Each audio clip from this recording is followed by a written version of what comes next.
स्वाध्यायः परमः। Doctor Baba Saheb Ambedkar open university.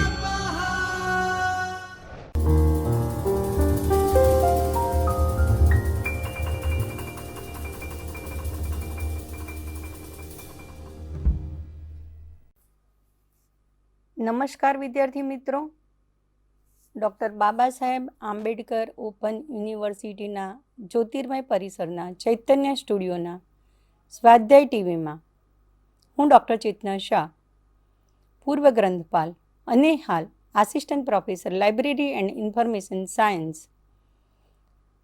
આપ સૌનું હાર્દિક સ્વાગત કરું છું. મિત્રો, આજે આપણે યુનિવર્સિટીની school of humanities and social સાયન્સના department of library and information science અંતર્ગત ચાલતા master of library and information science અભ્યાસક્રમના પેપર 1 ML1 101 માહિતી, પ્રત્યાયન અને સમાજ નો બ્લોક 1 એનું યુનિટ 4 જ્ઞાન, વ્યાખ્યા, પ્રકારો, સ્વરૂપ, ગુણધર્મ અને વ્યાપ વિશે ચર્ચા કરીશું. તો ચાલો મિત્રો, આજે આપણે જ્ઞાન, તેની વ્યાખ્યા, પ્રકારો, સ્વરૂપો અને તેના વ્યાપ વિશે ચર્ચા કરીએ. તો મિત્રો, નોલેજ, જ્ઞાન. નોલેજ એટલે શું? નોલેજ કોને કહેવાય? સૌપ્રથમ તો આ યુનિટના ઉદ્દેશો જોઈએ તો જ્ઞાનની ખાસિયતો ઓળખવી, વ્યક્તિગત જ્ઞાન અને જાહેર જ્ઞાનના અલગ જુદા પાડવા, પોલનીસના ગર્ભિત અને સ્પષ્ટ જ્ઞાનનો અને પોપર દ્વારા રજૂ કરેલ જ્ઞાનના 3 વિશ્વોને સમજવા, જ્ઞાનની રચના, મૂળ અને વિદ્યા શાખાઓની ઢબથી આંતરિક દ્રષ્ટિ મેળવવા, જ્ઞાન, વિજ્ઞાન અને સાહિત્યના સમાજશાસ્ત્રનું અભિદર્શન મેળવવું. જ્ઞાનના વિશે જોઈએ તો આ એકમમાં આપણે ગ્રંથાલય અને માહિતી વિજ્ઞાનમાં એના સંદર્ભમાં જ્ઞાનમાં રહેલી પ્રશાખા અને વિભાગોનો અભ્યાસ કરીશું. જ્ઞાન એ હંમેશા પ્રાથમિક વિકાસનો સ્ત્રોત છે, જેના દ્વારા માનવ સમાજોની ભૌતિક પ્રગતિ થાય અને તેઓનો આધ્યાત્મિક ઉત્કર્ષ થાય. જ્ઞાન એ સેંકડો ક્ષેત્રો અને પેટા ક્ષેત્રોથી રચાયેલું વિષયો તરીકે ઓળખાતું, જે આંતરિક રીતે બંધાયેલું અને આંતરિક રીતે જોડાયેલું હોય છે. આ જ્ઞાનનું વિશ્વ અનંત, ગતિશીલ અને સતત વિસ્તરતું રહે છે. વિષયોનું માળખું એક કદી સંપૂર્ણ અથવા બંધ રહેતું નથી. તેની દરેક બાબતો ખુલ્લી રહેતી હોવાથી જ્ઞાનના વધુ સંશોધન અને અભ્યાસ માટેના નવા પ્રશ્નો આપે છે. જ્ઞાનને હંમેશા વ્યક્તિગત અને જાહેર જ્ઞાનની રીતે જોવાય છે, જે ગર્ભિત, સૂચિત અને સ્પષ્ટ જ્ઞાન છે. પોપર જ્ઞાનને 3 વિશ્વો તરીકે જુએ છે: જ્ઞાન, ભૌતિક, વિષયલક્ષી અને હેતુલક્ષી જ્ઞાન. જ્ઞાનની વૃદ્ધિ અને વિકાસની એક શૈલી હોય છે. જ્ઞાનની રચનાનું આ પાસું તેની માળખાગત વૃદ્ધિ અને તેને સંબંધિત પાસાઓનો અભ્યાસ વિદ્વાનો કરે છે.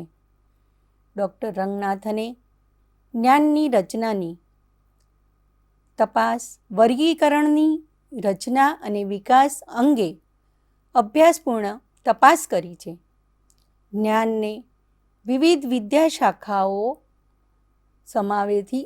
વિદ્યાશાખાઓ સમાવેશથી બનેલું માનવામાં આવે છે. ઉદ્ધત પૃથ્થકરણ અને વિષય વિવરણનું ઉપયોગી અભ્યાસો રચે છે. ધ્યાન અને તેના ભાગોને નકશાપોથીમાં રેખાંકન રૂપે તેની પ્રશાખાના વિભાગ રૂપે નકશાંકિત કરી શકાય છે. જ્ઞાનની ઉપયોગિતા એ અંતિમ ધ્યેય છે. માહિતી અને પ્રત્યાયન પ્રૌદ્યોગિકી આઈસીટી દ્વારા નવા જ્ઞાન સર્જવાનું પ્રસારણ કરવાની સુવિધાઓની પ્રચંડ તકો પૂરી પાડે છે. જ્ઞાનના બધા પાસાઓનો અભ્યાસ આ એકમમાં કરવામાં આવ્યો છે. તો મિત્રો, જ્ઞાન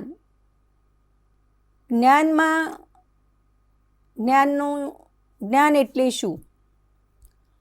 જ્ઞાન એ પ્રાથમિક સ્ત્રોત છે જે માનવ સમાજના સમુદાયોને ભૌતિક અને આધ્યાત્મિક પ્રગતિ તરફ ગતિશીલ બનાવે છે.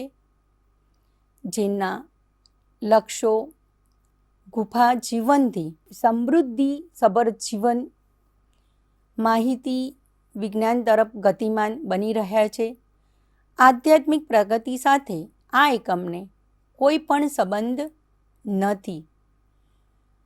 ગ્રંથાલય અને માહિતી વ્યવસાયિકો માટે તેમના બધા જ પરિણામો સ્વરૂપોને લઈને જ્ઞાન એ અભ્યાસ માટે મહત્ત્વનો વિષય છે અને જે જ્ઞાન ઈચ્છે છે તેઓને યોજના, વ્યવસ્થા અને ઉપયોગી સેવાઓ આપે છે. આ એકમમાં તેની વ્યાખ્યાઓ, સ્વરૂપ અને ખાસિયતો, ગુણધર્મો, તેના પ્રકારો, રૂપરેખાઓ, રચના અને વ્યાપના સંદર્ભમાં ખૂબ ચર્ચા કરવામાં આવી છે. સાથે જ્ઞાનનો અભ્યાસ કરવાના પ્રયત્ન પણ કરવામાં આવ્યો છે. જ્ઞાન વિષયો અને વિદ્યાશાખાઓમાં કેવી રીતે વૃદ્ધિ અને વિકાસ થયો છે તેનું સમાજશાસ્ત્ર અને અન્ય સંબંધિત બાબતો અંગેનો આપણે અભ્યાસ કરીશું. જ્ઞાનની વ્યાખ્યા જોઈએ તો જ્ઞાનની ચોક્કસ એક જ વ્યાખ્યા વૈશ્વિક રીતે અને બધા જ સંદર્ભે સ્વીકાર્ય બને તેવી વ્યાખ્યા અશક્ય છે. જ્ઞાનના અભ્યાસમાં જે વિદ્વાનો રસ ધરાવતા હતા તેઓ અભ્યાસની રૂપરેખાના સંદર્ભે સ્ત્રોત તરીકે, તાત્વિક વિભાવના તરીકે, સામાજિક સંપત્તિ રૂપે વગેરે રીતે પોતાની વ્યાખ્યાઓ આપતા હોય છે. રેન્ડમ હાઉસ ડિક્શનરીમાં આપેલ વ્યાખ્યા પ્રમાણે જ્ઞાનનો અર્થ જ્ઞાન સમાનાર્થી શબ્દો સાથે છે. હકીકતો અને સિદ્ધાંતો સાથેની ઓળખાણ, અભ્યાસ અથવા શોધખોળ, સામાન્ય વિદ્વતાભર્યું, પ્રચલિતતા અને પરિચિતતા કોઈ વિશેષ વિષય સાથે અથવા શિક્ષણની શાખા છે. જોવાથી, અનુભવ અથવા અહેવાલ દ્વારા ઓળખાણ અથવા સારી રીતનો પરિચય અથવા ઉદાહરણરૂપ જોઈએ તો માનવ સ્વભાવનું જ્ઞાન, હકીકત અથવા જાણકારીની સ્થિતિ, હકીકત અને સત્યનો ચોક્કસ રીતે જાણવું, હકીકત અથવા પરિસ્થિતિ અંગેના જ્ઞાનથી વાકેફ માહિતી અને સમયગાળામાં માનવજાત દ્વારા સત્યો અને હકીકતોની રચનામાં સતત વધારો કરતા રહ્યા છે. ઉદાહરણ માટે માણસનું ચંદ્ર વિશેનું જ્ઞાન. RSBમાં જ્ઞાનના સમાનાર્થી શબ્દો જે પ્રબોધતા, માહિતી, સમજણ, પરખ, વિશાળતા, ચુકાદો, શાણપણ, પરંપરાગત જ્ઞાન, દંતકથાઓ અને વિજ્ઞાન જ્ઞાનની વ્યાખ્યા કરવાનો અન્ય અભિગમ એ જ્ઞાન શબ્દનું મૂળ. જ્ઞાન શબ્દનું મૂળ જોઈએ તો ગ્રીક શબ્દ જેન્સિસમાં છે. આ શબ્દના સમાનરૂપ શબ્દ એ ઓળખવું એ છે. આપણે શું ઓળખી શકીએ છીએ એનું આપણને જ્ઞાન છે જ. આ અર્થ એ કહે છે કે આપણે આપણા અનુભવની માનસિક પ્રક્રિયા કરીએ છીએ અને તેને માનસિક સ્વરૂપ આપીએ છીએ. માનસિક સ્વરૂપ આપી અને તેને ઓળખી શકીએ છીએ. આથી આપણે અનુભવોને ઓળખી અને જ્ઞાનની ચોકઠામાં ગોઠવીએ છીએ. આ અભિગમ RHB એ જ્ઞાનનો સંબંધિત આકાર આપીને જ્ઞાનનો અર્થ આપ્યો છે. હાર્વર્ડ યુનિવર્સિટીના સમાજશાસ્ત્રના પ્રાધ્યાપક ડેનિયલ બેલ જ્યારે જ્ઞાન વિશે ચર્ચા કરતા અનુઔદ્યોગિક સમાજના ચાલક બળ તરીકે જુએ છે ત્યારે જ્ઞાનની વ્યાપક વ્યાખ્યા આપે છે કે જ્ઞાન એ હકીકત અથવા વિચારોનું અવ્યવસ્થિત નિવેદનનું જૂથ છે. તાર્કિક ચુકાદા અથવા પ્રયોગાત્મક પરિણામની રજૂઆત છે જે અન્ય દ્વારા કોઈ પ્રત્યાયન માધ્યમનું કેટલું કે પદ્ધતિસરનું સ્વરૂપ છે. હાલ એ નવા ચુકાદાઓ ધરાવે છે. સંશોધન અથવા જૂના ચુકાદાઓ, પાઠ્યબદ્ધ પુસ્તકો, શીખવું અને શિક્ષા અને ગ્રંથાલય અને દપ્તરીય સામગ્રી તરીકે ગ્રંથાલયમાં સંગ્રહિત કરવામાં આવે છે. ફ્યુચર શોકના જાણીતા લેખકના ગ્રંથ થર્ડ વેવ એન્ડ પાવર સિદ્ધાંતના લેખક જ્ઞાનનો અન્ય અર્થ આપે છે જેમાં ડેટા, માહિતી, પ્રવૃત્તિઓ અને કાલ્પનિક કથા એ જ પ્રમાણે વલણો, મૂલ્યો અને અન્ય સમાજની પ્રતિકાત્મક પેદાશો જે ખરી, અંદાજિત અથવા ખોટી પણ હોય. ઝડપથી ઉદ્ભવતી નવી વિદ્યા શાખાની જ્ઞાન વ્યવસ્થાની ડેવનપોર્ટ જ્ઞાનની વ્યાખ્યા આ પ્રમાણે કહે છે. જ્ઞાન એ અનુભવ, મૂલ્યો, માહિતી, સંદર્ભો પ્રમાણેનું અને નિષ્ણાત આંતરદૃષ્ટિ કે જે પર્યાવરણ અને મૂલ્યાંકન માટેના રેખાકૃતિ અને નવા અનુભવો અને માહિતીને સામેલ કરીને મિશ્ર ચોકઠામાં પ્રવાહિત થાય છે. તે જ્ઞાતાઓના મસ્તિષ્કમાં એના મૂળિયાઓ અને તેને લાગુ પાડવામાં આવેલા છે.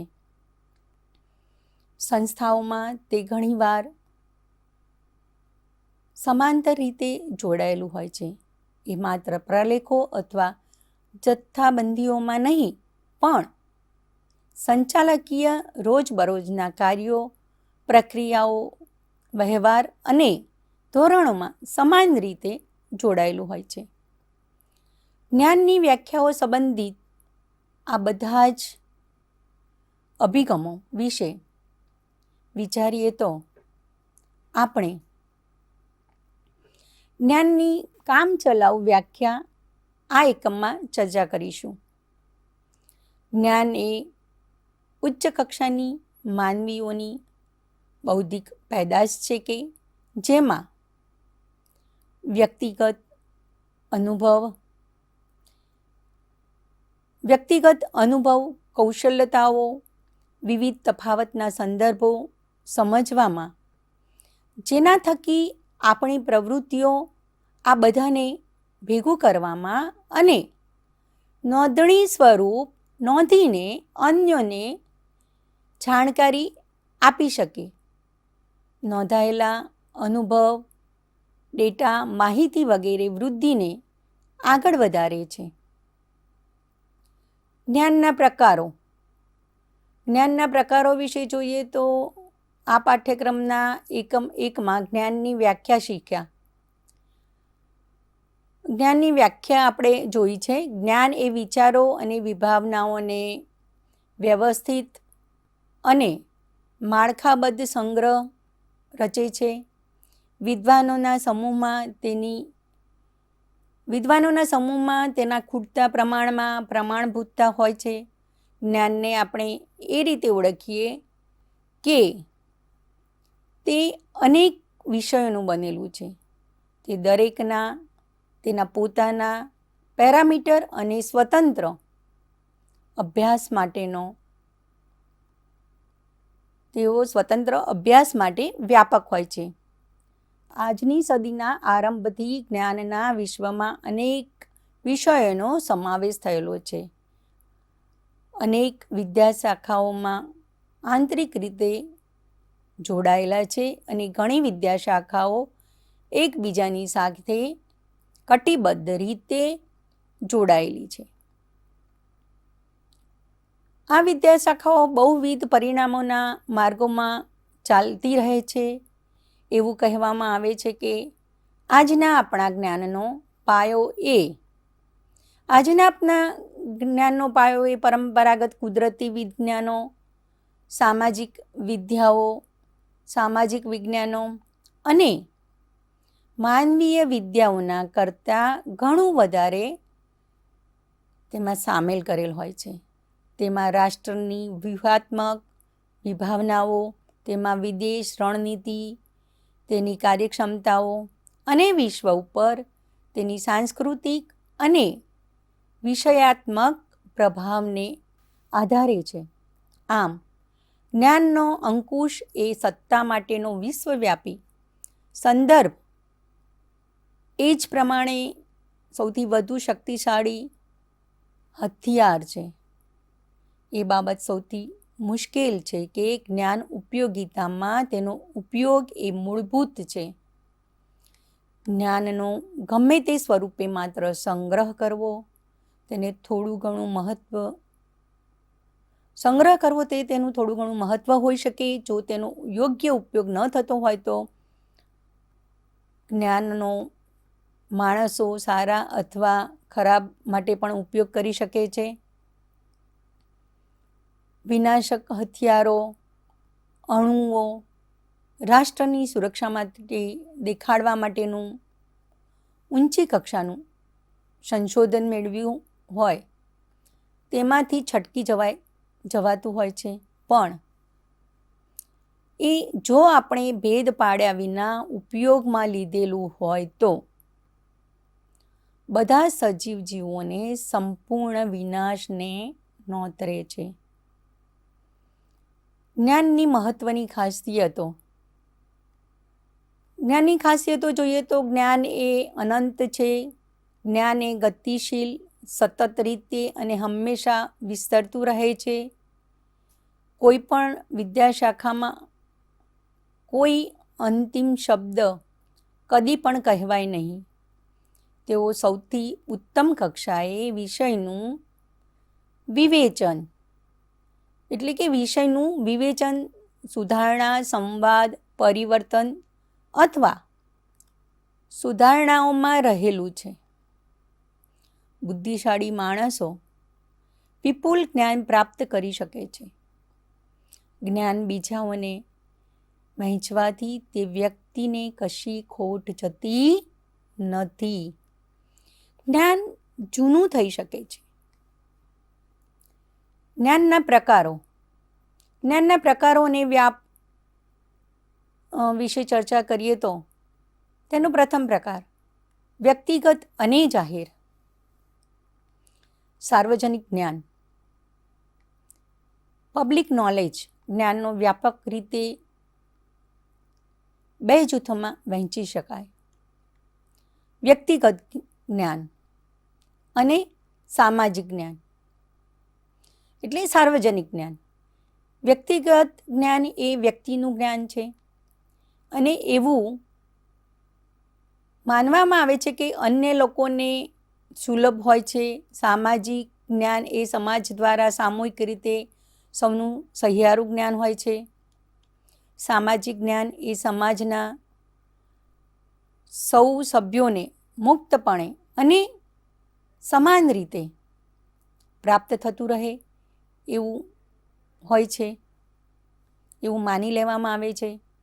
ગ્રંથાલયો અને માહિતી કેન્દ્રો આ પ્રકારનું જ્ઞાન પૂરું પાડે છે. ગમે તેમ પણ અહીં એવું દર્શાવવું જોઈએ કે જ્ઞાનના આ બે પ્રકારો અરસપરસ એકબીજા સાથે ભળી જનારા છે. સામાજિક જ્ઞાનનો આવશ્યક સ્ત્રોત આધાર વ્યક્તિગત જ્ઞાન છે અને એ અંગત જ્ઞાનમાંથી મળે છે, જેનાથી મોટા ભાગનું સામાજિક જ્ઞાન રચાયેલું છે. ભૌતિકશાસ્ત્રી જીમન મુજબ તેમને સાર્વજનિક જ્ઞાનની વ્યવસ્થા ઉપર સાર્વજનિક જ્ઞાનની વ્યવસ્થાના ઉપર મહત્ત્વનો ભાર મૂક્યો છે. સાર્વજનિક જ્ઞાનની સંસ્થાના 3 પાસાઓ તેમને દર્શાવ્યા છે, જેમ કે સર્જન, સંગઠન અને સંચાલન.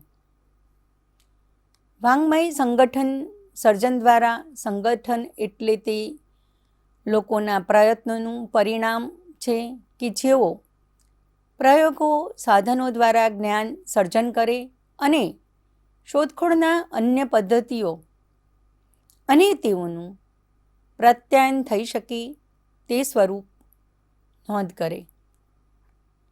સ્વયં સંચાલન એ કોઈપણ પ્રલેખ અન્ય પ્રલેખોમાં ઉપલબ્ધ સંદર્ભોનો નિર્દેશ કરે છે.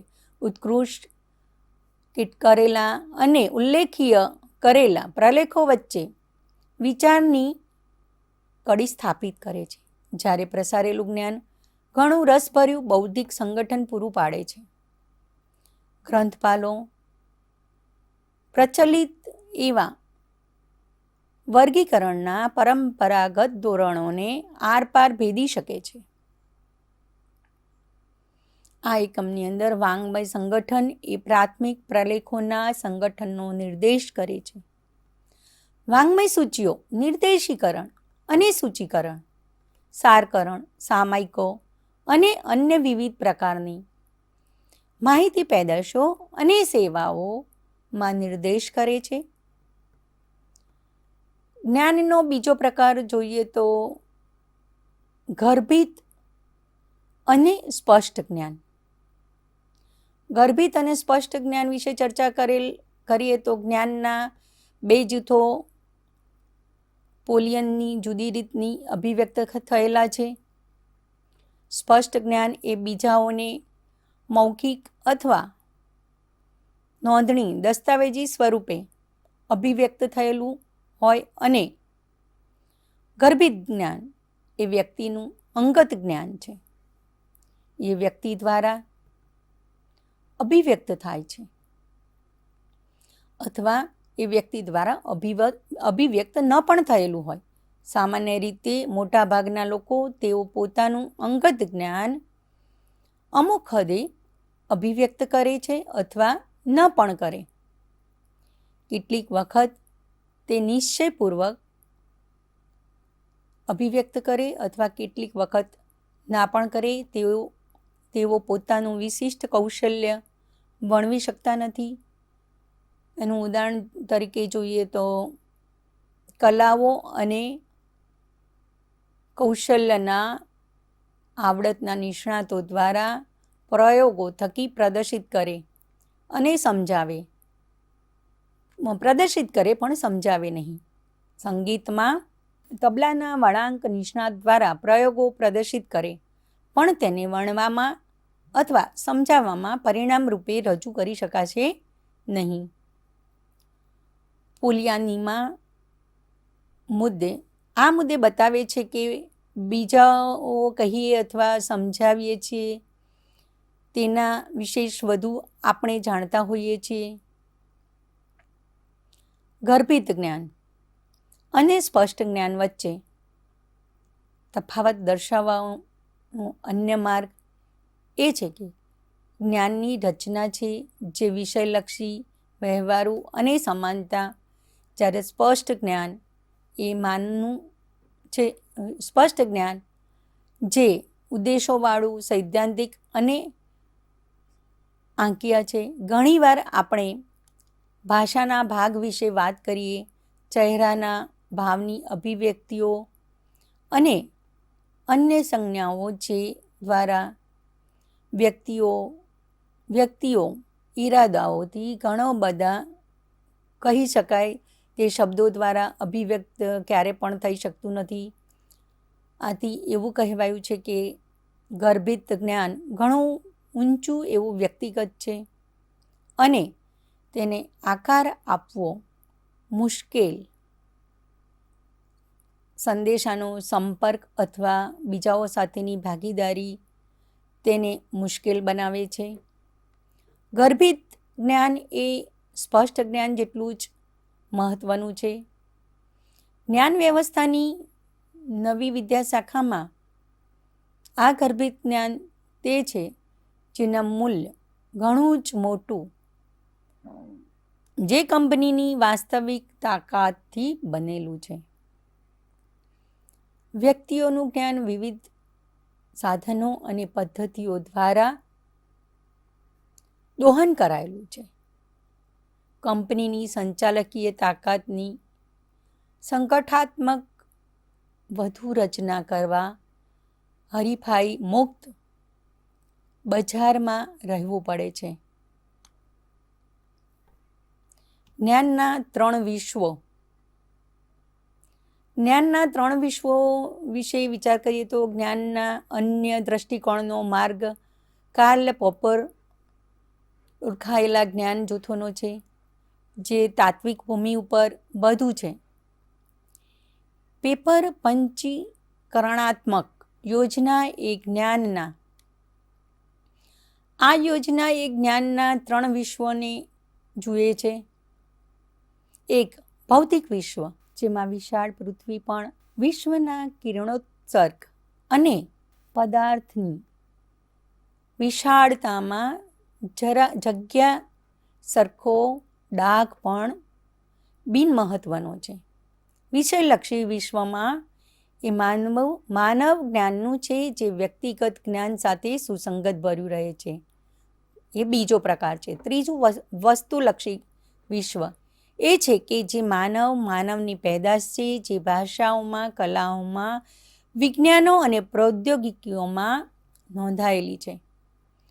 બધા જ માનવોની હસ્તકલાઓમાં કલાના નમૂનાઓ સંગ્રહાયેલા અથવા પૃથ્વી ઉપર વેરવિખેર પડેલા હોય છે. તેમ છતાં આ 3 વિશ્વો સ્વતંત્ર છે. તેઓ પોતે જ આંતરિક કાર્ય કરે છે. આપણે પોતે જ આ ભૌતિક વિશ્વના ભાગ અને અંગ છીએ. સૂર્યમાંથી ગરમી અને પ્રકાશ પર આપણા અસ્તિત્વનો આધાર છે.